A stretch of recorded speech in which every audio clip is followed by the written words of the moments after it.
Barang siapa yang rutin beristighfar, ada dosa atau tidak ada dosa, ya, maka niscaya atau pasti Allah akan menjadikan untuknya kelapangan dari setiap kesedihan. Ada apapun yang dia hadapi, maka akan selesai urusannya. Dan jalan keluar dari setiap kesempitan. Serta Allah akan memberikan rezeki dari arah yang tidak. Wabarakatuh. Alhamdulillah wassalatu wassalamu ala Rasulillah. Segala puji dan puja kehadirat Allah Subhanahu wa taala, juga salawat dan taslim kepada Nabi besar Muhammad sallallahu alaihi wa ala alihi wa sahbihi wasallam. Ketemu lagi teman-teman di bedah buku kita yang sudah sering kita rutinkan sebulan 2 kali, yaitu kiat-kiat hijrah dari kemaksiatan dan istiqamah dalam ketaatan. Dan kita berada dalam bab yang salah satu dari bab-bab yang mulia yang dibahas di sini adalah berusahalah selalu beristighfar. Saya mengingatkan kembali teman-teman sekalian statement para salafus salih tentang masalah istighfar, dan ini sudah pernah kita sampaikan untuk mengingatkan kembali. Istighfar ini luar biasa teman-teman sekalian.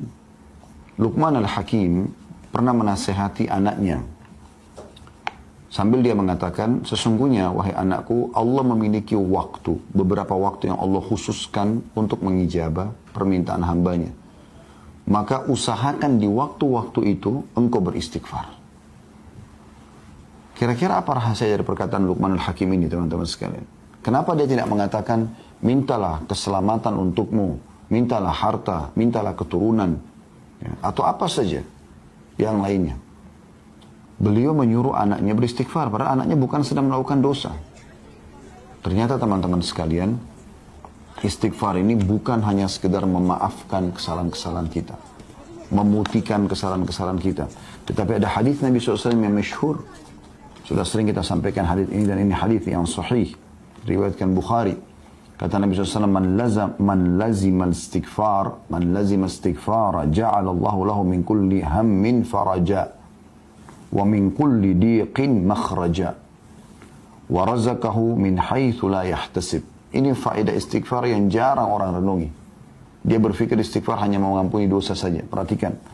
Barang siapa yang rutin beristighfar, ada dosa atau tidak ada dosa, ya, maka niscaya atau pasti Allah akan menjadikan untuknya kelapangan dari setiap kesedihan. Ada apapun yang dia hadapi, maka akan selesai urusannya. Dan jalan keluar dari setiap kesempitan. Serta Allah akan memberikan rezeki dari arah yang tidak disangka-sangka. Ini luar biasa ini. Allah akan berikan solusi dari setiap kesedihannya, jalan keluar daripada setiap kesempitan, dan diberikan rezeki dari tempat tidak disangka-sangka. Oleh karena itu teman-teman sekalian, judul kita sangat tepat sekali, yaitu masalah berusahalah beristighfar. Jadi tidak harus istighfar itu pada saat punya dosa, ya. Dan kita sedang membahas sub daripada judul kita ini, berusaha untuk istighfar, tentang situasi dan kondisi untuk istighfar. Dan kita sudah menjelaskan di poin pertamanya, memang ketika melakukan dosa. Tapi kan ada poin-poin lain, walaupun tidak sedang melakukan dosa, dianjurkan selalu melazimkan atau merutinkan istighfar. Yang terakhir teman-teman sekalian yang kita bahas adalah beberapa dalil yang mulia.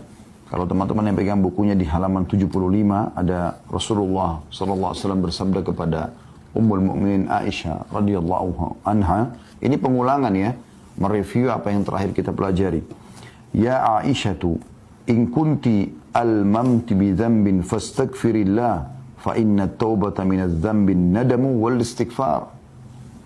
Wahai Aisyah, jika kamu telah melakukan dosa, maka mohon ampunlah kepada Allah. Sebab sesungguhnya taubat dari dosa adalah penyesalan dan beristighfar. Hadis ini riwayat Ahmad. Pernah juga satu kali Aisyah berkata, radhiyallahu anha, tentu tidak disebutkan dalam buku kita, ini tambahan saja. Dia mengatakan, pada saat saya melihat Rasulullah SAW lagi sangat nyaman, maka saya mengatakan, ya Rasulullah, berdoalah untukku. Maka kata Nabi SAW, ya Allah, ampunilah seluruh dosa Aisyah yang pernah dilakukan, yang lalu, dan yang akan datang. Apapun yang dia sembunyikan, apapun yang dia terang-terangkan. Maka Aisyah pun tersenyum, bahkan dia sempat tertawa gembira, sampai-sampai dia meletakkan dahinya di tanah. Maka Nabi SAW mengatakan, apa kau gembira dengan doaku? Kata Aisyah, tentu ya Rasulullah. Artinya doa Nabi diijabah. Dan belum Aisyah melakukan sudah dimaafkan. Itu permohonan suami yang saleh, seorang Nabi yang mulia pimpinan Adam untuk seorang wanita. Khusus lagi buat dia. Bagaimana kita tidak anggap ini sebuah doa yang mulia? Tapi apa perkataan Nabi SAW? Ketahuilah wahai Aisyah, doa yang sama aku ucapkan untuk seluruh umatku setiap kali aku sholat. Sallallahu alaihi wasallam. Ini kemuliaan yang luar biasa. Berarti walaupun Nabi SAW tidak bertemu dengan kita, beliau memohon kepada Allah agar dosa-dosa kita dimaafkan. Juga hadis yang terakhir yang sempat kita bahas teman-teman sekalian adalah tentang bahayanya dosa itu. Karena dia akan menjadi sebuah titik kelam dalam hati yang otomatis akan mengacaukan hati yang merupakan mahkota daripada tubuh kita. Hadis Nabi SAW di halaman 77 ya, atau di halaman 76. Innal abda idza akhta'a khati'atan nukitat fi qalbihi nuqtatun sauda fa idza huwa naza'a wastaghfara wa taba suqila qalbuhu wa in 'ada zida fiha hatta ta'lu 'ala qalbihi wa huwa ar-ranu alladhi dzakara Allah kalla barrana 'ala qulubihim ma kanu yaksibun. Sesungguhnya seorang hamba bila melakukan satu kesalahan atau dosa, maka dalam hatinya terbentuk satu bercak hitam. Jika dia meninggalkan kesalahannya, beristighfar, memohon maaf, dan bertaubat, janji sama Allah tidak mengulanginya, maka hatinya dibuat cemerlang kembali, cerah kembali, segar kembali. Jika dia kembali melakukan dosa, maka bercak hitam itu dibuat semakin bertambah sehingga menutupi hatinya. Dan itulah makna tafsir kata arran dalam firman Allah Subhanahu wa taala, kalla barrana ala qulubihim ma kanu yaksibun. Sekali-kali tidak, bahkan apa yang mereka kerjakan itu telah menutupi hati mereka. Maksudnya dosanya. Ya. Dan ini sudah kita jelaskan panjang lebar pada pertemuan yang lalu. Kita lanjutkan dengan poin yang kedua. Waktu-waktu yang dianjurkan beristighfar setelah poin pertama yaitu melakukan dosa, langsung istighfar. Yang kedua adalah setelah melaksanakan ketaatan. Rasulullah SAW bila selesai mengerjakan sholat, beliau beristighfar 3 kali dan mengucapkan Allahumma antas salam wa minkas salam tabarakta ya dzal jalali wal ikram. Beliau mengatakan astagfirullah, astagfirullah, astagfirullah pertama sekali begitu salam, agar kalau ada kesalahan dalam sholat dimaafkan oleh Allah. Lalu beliau mengatakan, ya Allah, engkaulah zat yang maha memberi keselamatan dan darimulah segala keselamatan. Maha suci engkau, wahai zat yang maha agung lagi maha mulia. Ini diriwayatkan Bukhari dan Muslim dan juga Imam Ahmad. Seusai menunaikan haji, Allah Subhanahu wa taala juga memerintahkan pada ibadah haji ibadah yang mulia, tapi tetap diikuti dengan istighfar orang itu melakukan dosa atau tidak. Dalam firman-Nya dalam surah Al-Baqarah ayat 199 Allah berfirman, A'udzu billahi minasyaitonir rajim, "Tsumma afidhu min haitsu afadha an-nasu wastaghfirullah, innallaha ghafurur rahim." Kemudian bertolaklah kalian dari tempat yang banyak orang bertolak, maksudnya dari Arafah di tanggal 9 Zulhijjah menuju ke Muzdalifah, dan mohonlah ampunan kepada Allah, sesungguhnya Allah Maha Pengampun lagi Maha Penyayang. Jadi puncak ibadah haji hari Arafah itu, tanggal 9 Zulhijjah. Dan justru pada saat itu Allah Subhanahu wa taala menyuruh istighfar. Saya juga pernah ingatkan ya, bagaimana Nabi Adam alaihissalam, bagaimana Nabi Yunus alaihissalam pada saat mereka melakukan pelanggaran yang sudah Allah gambarkan. Nabi Adam memakan dari pohon buah yang dilarang, kemudian Nabi Yunus meninggalkan kaumnya sebelum diizinkan, walaupun niatnya baik ingin mencari lokasi dakwah baru, tapi belum ada perintah dari Allah. Maka mereka bukan minta kepada Allah, bukan Nabi Adam minta agar dikembalikan ke surga, dikembalikan fasilitasnya, bukan juga Nabi Yunus minta dikembalikan kepada kaumnya. Keduanya langsung mengucapkan permohonan maaf kepada Allah. Nabi Adam AS mengatakan, Rabbana zalamna anfusana, ya Allah, kami telah menzalimi diri kami dengan pelanggaran ini. Wa in lam taghfir lana wa tarhamna lanakunanna minal khasirin. Kalau kau tidak maafkan kami memaafkan kami, ya. Wa in lam taghfir wa tarhamna, dan kau kasihani kami, dan lanakunanna minal khasirin, kami pasti akan termasuk menjadi orang-orang yang rugi. Kemudian Nabi Yunus AS mengatakan apa? La ilaha illa anta subhanaka inni kuntu minadh dhalimin. Tidak ada Tuhan yang berhak disembah, tidak ada tempat saya bergantung, ya Allah, sesungguhnya aku termasuk orang-orang yang zalim. Tapi aku mengakui kesalahanku. Seusai wudu disyariatkan juga membaca subhanakallahumma wa bihamdika asyhadu an la ilaha illa anta astaghfiruka wa atubu ilaik. Maha suci engkau ya Allah, dan segala puji bagimu. Aku bersaksi tidak ada Tuhan yang berhak disembah kecuali engkau. Aku beristighfar dan bertaubat kepadamu. Ini mirip dengan doa kafaratul majlis, ya. Pada saat dari majlis juga begitu. Intinya disuruh memohon ampun. Begitu juga seusai melaksanakan qiyamul lail, sholat yang mulia. Dianjurkan, Allah menyifati hamba-hambanya yang suka sholat malam ini, semoga Allah jadikan kita mereka, dengan firman-Nya dalam surah Al-Imran ayat 17, A'udzubillahi minasyaitonirrajim wal mustaghfirina bil ashar. Dan orang-orang yang setelah mereka sholat malam, mereka suka memohon ampun pada waktu sahur atau sebelum fajar. Saya ingatkan kembali, istighfar bukan hanya diucapkan kalau dosa sedang terjadi. Ini penting. Saya sudah bacakan tadi hadis yang sahih. Man lazimal istighfar ja'alallahu lahu min kulli hammin faraja. Siapa yang selalu rutin melakukan istighfar, Allah akan berikan, ya, kalau kita bahasakan, kegembiraan setelah kesedihan. Wa min kulli dhiqin makhraja, dan dari setiap kesempitan jalan keluar. Wa razaqahullah min haitsu lam yahtasib, dan Allah akan berikan dia rezeki dari tempat dia tidak sangka-sangka. Jadi istighfar mendatangkan rezeki, istighfar memberikan kegembiraan pada saat kita sedang sedih, istighfar akan memberikan solusi dari permasalahan yang sedang kita hadapi. Ada seorang diceritakan di Pakistan, ya, ini kisah dinukil oleh Syekh Hasan bin Ahmad bin Hasan, ya. Kebetulan beliau tulis buku tentang keajaiban sedekah dan istighfar. Di kisah beliau terakhir di buku itu saya sempat baca. Dia cerita tentang ada seorang di Pakistan terjadi gempa, dan dia menceritakan kisahnya. Pada saat dia sedang selesai sholat, kemudian dia ingin rebahan di malam hari, tiba-tiba terjadi gempa. Dan itu hitungan menit saja. Bahkan tiba-tiba dinding-dinding rumah retak, atap-atap mulai rubuh. Dan orang ini mengatakan, saya tidak tahu harus berbuat apa lagi. Tapi akhirnya lisannya diilhamkan oleh Allah untuk mengatakan istighfar. Astagfirullah, astagfirullah. Sudah pasrah saja. Karena nggak mungkin lari. Lagi berubuh, lagi runtuh bangunan tersebut. Maka setelah selesai gempa itu dalam hitungan menit, subhanallah, rumah semua runtuh, kecuali atap yang dia ada di bawahnya. Hanya itu yang bertahan dengan sedikit tembok yang menahannya. Kemudian dia bilang dia bisa keluar dari permasalahan itu. Beliau juga mengangkat kisah ada seseorang yang sudah lama menikah, tidak punya keturunan.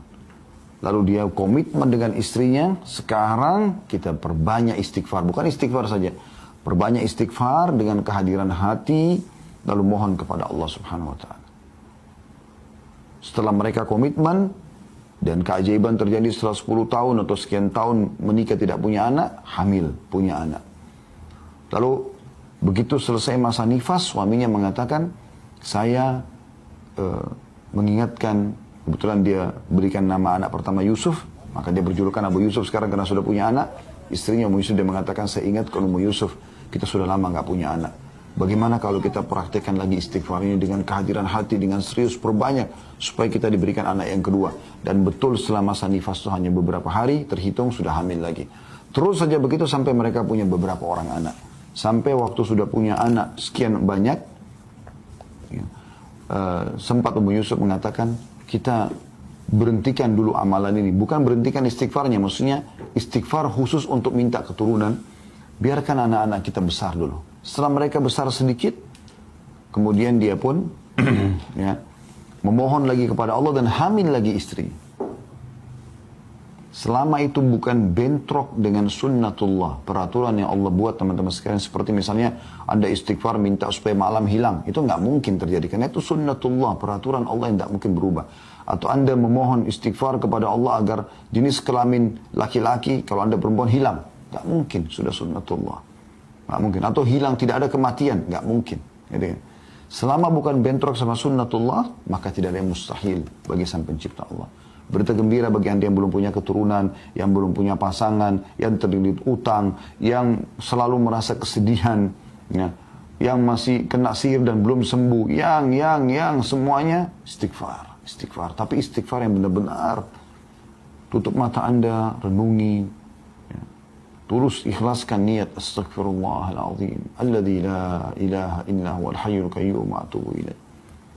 Saya pribadi teman-teman pernah duduk di Madinah pada saat kami mau ujian, itu saya duduk sambil coba baca pelajaran, belum faham-faham teman-teman. Kemudian saya tiba-tiba mengingat, dulu ada satu dosen tingkat 2 kuliah di dakwah waktu itu, kemudian dia mengatakan, atau kita pelajari hadis termasuk dengan sanad-sanadnya, yang siapa yang membaca astaghfirullahaladzim, alladzi la ilaha illa huwal hayyul qayyum wa atubu ilaih, ada sifat Allah Al-Hayyul Qayyum yang maha hidup dan terus-menerus mengurus makhluknya, maka akan diampuni dosanya walaupun sebanyak buih di lautan. Subhanallah, saya berapa kali baca, gak faham-faham dan tidak konsentrasi. Pecah konsentrasi. Sebentar berdiri ngambil air zam-zam, sebentar kembali lagi. Sebentar tersibukkan dengan mengkonsumsi ada cemilan yang saya bawa. Sebentar saya sempat menghayal sejenak, ini kok gak fokus ya. Maka saya coba baca istighfar ini teman-teman. Sekali saya baca, dengan saya niat renungi, belum terasa apa-apa. Tapi begitu saya ulangin 5, 6, 7 kali, tapi terus dengan tenang, dengan konsentrasi, beda sekali subhanallah. Saya merasa seperti ada semangat baru yang membuat akhirnya saya lebih semangat dan muncul tiba-tiba. Setelah itu saya baca, alhamdulillah saya faham pelajaran tersebut dan nilainya Masya Allah, Tabarakallah, besoknya luar biasa, memuaskan itu. Jadi ini luar biasa teman-teman sekalian. Jadi memang istighfar itu bukan hanya sekedar memaafkan, bukan hanya sekedar pengakuan penyesalan, permohonan maaf kepada Allah pada saat kita berdosa, tapi memang untuk memberikan solusi dari setiap permasalahan kita. Bahkan Nabi SAW mengatakan tadi memberikan rezeki dari tempat tidak disangka-sangka. Ya. Kemudian beliau mengatakan juga Allah memerintahkan kepada nabinya Sallallahu Alaihi Wasallam, Nabi Muhammad SAW di akhir dakwah beliau dalam menyebarkan agama Allah dan kesungguhan beliau di jalannya untuk beristighfar. Nabi Muhammad SAW sudah berdakwah, sudah dengan pengorbanan luar biasa, Allah tetap suruh ikutkan dengan istighfar. Jadi istighfar sekali lagi, saya ulangi, bukan hanya sekedar kalau kita berbuat dosa, tapi rutinkan, berusaha agar selalu istighfar setiap saat. Karena manfaatnya besar sekali. Perhatikan Allah jelaskan dalam Al-Quran, dalam surah An-Nashr, ya, surah An-Nasr, ya, kemenangan. Ayat 1 sampai ayat 3. A'udzubillahi minasyaitonirrajim. Idza jaa nasrullahi wal fath wa ra'aitan nasa yadkhuluna fi dinillahi afwaja fasabbih bihamdi rabbika wastaghfirhu innahu kana tawwaba. Ya.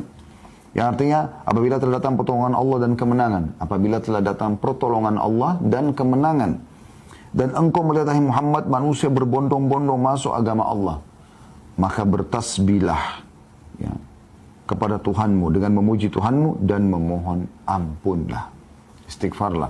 Sesungguhnya Dia Maha menerima taubat hamba-hambanya.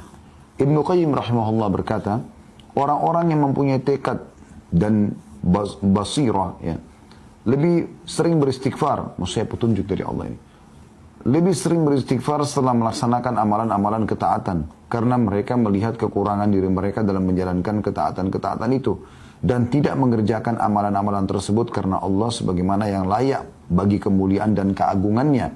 Dan seandainya tidak ada perintah, tentu tidak ada seorang pun berani melakukan ibadah ini, dan dia tidak rela dengan hal itu bagi tuannya. Ini maksudnya adalah perkataan Ibnu Qayyim rahimahullah, harusnya kita ini walaupun kita sudah merasa maksimal dalam mengerjakan ibadah. Contoh misalnya kita sholat wajib, kita sudah berusaha untuk khusyuk, menjaga gerakan, menjaga bacaan, tapi setelah salam yang pertama diucapkan istighfar. Tadi sudah kita sebutkan itu. Jadi itu ajaran Nabi SAW. Berarti memang ada sesuatu dengan istighfar ini. Tadi sudah kita sebutkan setelah haji, setelah sholat malam, ya, Semua disuruh istighfar. Bahkan Nabi SAW, tadi dalam surah An-Nashr kita baca, surah An-Nasr, maaf. Ya, kadang-kadang lisan kita ya, salah dalam mengucapkan, bukan disengaja ya. Kalau Nashr itu bisa menyebarkan, An-Nasr itu kemenangan. Kayak ini An-Nasr, pakai shad. Maka dalam surah An-Nasr, Allah Subhanahu wa Ta'ala menekankan masalah itu. Pada saat Nabi SAW berhasil menaklukkan kota Mekah, kemudian beliau setelah itu melaksanakan peperangan lanjutan, yaitu perang Hunain, dan mengalahkan suku Hawazim, suku yang besar setelah Quraisy. Maka dua suku besar di Jazirah Arab sudah takluk, bahkan panglima perangnya masuk Islam pada saat itu. Kemudian beliau menuju ke Tabuk, ya, menyerang wilayah Romawi. Setelah beliau pulang, bisa dikatakan hampir seluruh Jazirah Arab takluk kepada Nabi SAW. Maka pada saat itu manusia berbondong-bondong datang. Ada yang memang karena hatinya tersentuh mendapat hidayah Islam, ada yang takut kepada kaum muslimin. Maka manusia berbondong-bondong datang masuk Islam. Allah mengatakan, pada saat kemenangan Allah sudah datang, hai Muhammad, dan kau melihat manusia berbondong-bondong masuk ke agama Allah, maka bertasbihlah kepada Tuhanmu. Bilang subhanallah, maha suci Allah. Alhamdulillah, segala puji bagi Allah. Kemudian beristighfarlah. Wastaghfiruh. Nabi disuruh istighfar. Karena jangan sampai nanti ini bisa membuat riya, bisa membuat sombong. Istighfar membuat kita lebih merendah. Karena Allah maha menerima taubat hamba. Makanya Nabi Muhammad SAW pada saat masuk ke Mekah, beliau menundukkan kepalanya SAW yang mulia sampai ya terlihat seakan-akan batang leher beliau ini ya, itu sama rata dengan bagian tengah kepalanya SAW, karena merendahnya kepada Allah Subhanahu wa Ta'ala. Yang ketiga, dalam zikir-zikir rutin harian, kata beliau, ya, ini yang dianjurkan istighfar. Doa-doa sholat pada umumnya berisi istighfar. Misalnya dalam doa istiftah, ya, di dalam doa sujud. Kan itu doa iftitah misalnya, atau istiftah itu kan, Allahumma ba'id baini wa baina khataya, ya. Ya Allah, jauhkan antara aku dengan dosaku, gitu kan. Ya, itu termasuk memohon ampun. Di antara doa sujud, Rabbighfirli warhamni. Rabbighfirli, ya Allah ampunilah aku. Warhamni, kasihanilah aku, dan seterusnya. Dalam ruku dan sujud ada subhanakallahumma bihamdika Allahumma gfirli. Ini salah satu doa ruku yang sama juga dengan doa sujud. Maha suci engkau ya Allah, ampunilah dosa-dosaku, gitu kan. Ketika Abu Bakar radhiyallahu anhu memohon atau meminta kepada Nabi SAW agar mengajarinya doa yang akan dia ucapkan dalam sholat khusus, Abu Bakar minta doa khusus, ya Rasulullah, saya minta doa khusus dari Anda, saya baca dalam sholat saya. Lalu Nabi SAW memerintahkan membaca, Allahumma inni zalamtu nafsi zulman kathiran wa la yakfiru dhunuba illa ant faghfirli min indika warhamni innaka antal ghafurur rahim. Ya Allah, sungguhnya aku telah banyak berbuat kezaliman, dosa maksudnya, kepada diriku, dan tidak ada yang mengampuni dosa-dosa selain engkau. Maka ampunilah aku dengan ampunan dari sisimu, dan rahmatilah aku, sesungguhnya engkau maha pengampun lagi maha penyayang. Hadis riwayat Bukhari, Muslim, dan juga Ahmad. Artinya hadis ini hadis sahih. Padahal Abu Bakar waktu itu bukan sedang melakukan dosa. Beliau datang kepada Nabi SAW minta diajarkan doa khusus, dan doanya mengatakan, Allahumma inni zalamtu nafsi zulman katsira. Ya Allah, aku telah menzalimi diriku dengan kezaliman yang banyak. Padahal Abu Bakar bukan radhiyallahu anhu melakukan dosa pada saat itu, ya. Demikianlah, kata beliau, Anda mengetahui bahwa tidak ada tempat pun yang di dalamnya disyariatkan berdoa dalam sholat, melainkan di dalamnya disyariatkan beristighfar. Dalam zikir-zikir pagi dan petang disyariatkan supaya berdoa dengan sayyidul istighfar, tuannya istighfar. Yang Anda sudah tahu tentu, Allahumma anta rabbi, sudah pernah kita bahas itu, ya. Ya Allah, engkau adalah penciptaku. Allahumma anta rabbi la ilaha illa anta khalaqtani, tidak ada Tuhan yang berhak disembah kecuali engkau, engkau telah menciptakan aku. Wa ana abduka, aku adalah hambamu. Wa ana ala ahdika, dan aku selalu sesuai dengan perjanjian denganmu, wa wa'dika, dan janji-janjimu, mastata'tu, semampuku, a'udzubika min syarri ma sana'tu, aku berlindung kepadamu dari semua keburukan yang aku lakukan, abu'u laka bi ni'matika alayya, aku mengakui semua nikmatmu padaku. Wa abu'u bidzambi, dan aku akui semua dosa-dosaku. Faghfirli, maafkanlah aku. Fa innahu la yaghfiru dzunuba illa anta, karena tidak ada yang bisa mengampuni dosa kecuali Engkau. Apa kata Nabi SAW? Anda kalau pegang bukunya di situ, hadis riwayat Bukhari dan juga Ahmad, man qalaha minan nahari mukinan biha famata min yaumi qabla an yumsiha fahuwa min ahli jannah. Siapa yang membaca tadi itu, saya istighfar, tuannya istighfar yang baru saya sebutkan tadi, pada waktu siang atau pagi hari dengan meyakininya, betul-betul tulus baca, mohon ampun dari Allah, lalu dia mati pada hari tersebut sebelum sore, maka dia termasuk penghuni surga. Lalu lanjutan hadisnya, wa man qala minal laili wa huwa muqinun biha famata qabla an yusbiha fa huwa min ahli jannah. Dan siapa yang mengucapkan ini di sore hari, di malam hari atau di petang atau di malam hari ya, dan dengan penuh keyakinan maka dia mati sebelum pagi hari, dia termasuk ahli surga. Yang keempat, anjuran beliau mengatakan senantiasa beristighfar setiap saat. Inilah wirid rutin Nabi SAW, padahal beliau telah diampuni dosanya yang telah lalu dan akan datang. Dari Al-Aghar Al-Muzani radhiyallahu anhu, dia mengatakan bahwasanya Rasulullah SAW bersabda, innahu la yughanu ala qalbi wa inni la astaghfirullah fil yawmi 100 marrah. Sesungguhnya terkadang hatiku tertutupi oleh sesuatu, dan sungguhnya aku beristighfar kepada Allah dalam sehari 100 kali. Hadis ini riwayat Muslim. Jadi kalau Nabi SAW istighfar 100 kali, Anda bagaimana? Kita bagaimana, saya dan Anda? Harusnya kita ikuti Nabi SAW. Padahal beliau sudah diampuni dosanya yang lalu dan yang akan datang.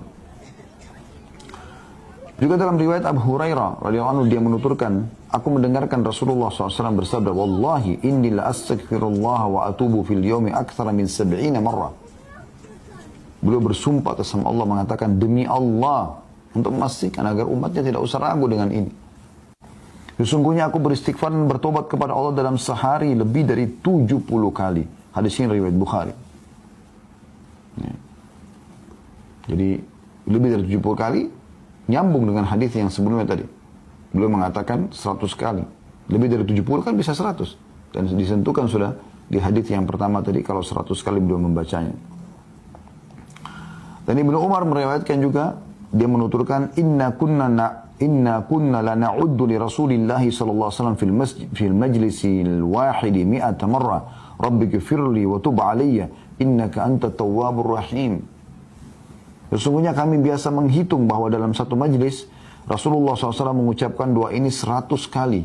Wahai Tuhanku, ampunilah aku dan terimalah taubatku. Sesungguhnya Engkau Maha Penerima taubat lagi Maha Penyayang. Hadis ini riwayat Abu Dawud, Tirmidzi, dan dikatakan hadisnya hasan sahih. Rabbi ghfirli wa tub alayya innaka antat tawwabur rahim. Nabi SAW membacanya dalam satu majlis 100 kali. Dari riwayat ini kita bisa lihat bahwasanya bukan berarti angka istighfar dipatok 100 kali.